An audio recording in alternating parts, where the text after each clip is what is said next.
Yes, may wildingin tayo ngayon na support at pakita ko sa inyo kung paano natin wildingin ito yung support na ng ating,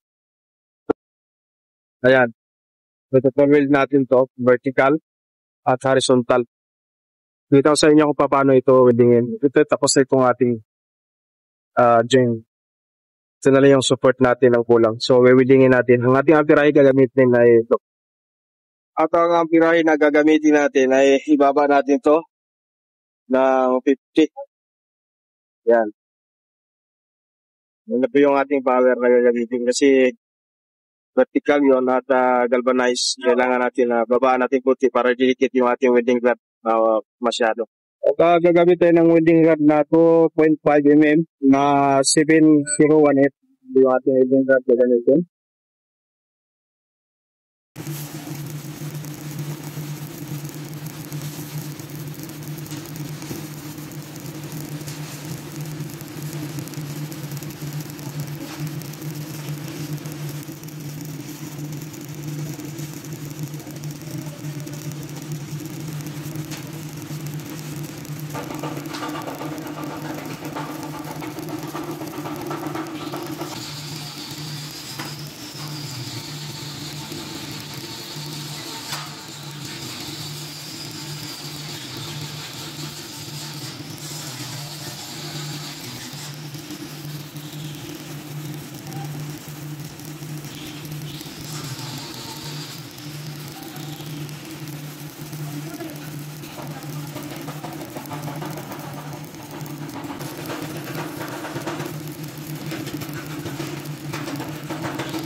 Yan lang po guys, thank you sa inyong panonood at don't forget to subscribe my YouTube channel, Ilalibay. Salamat po.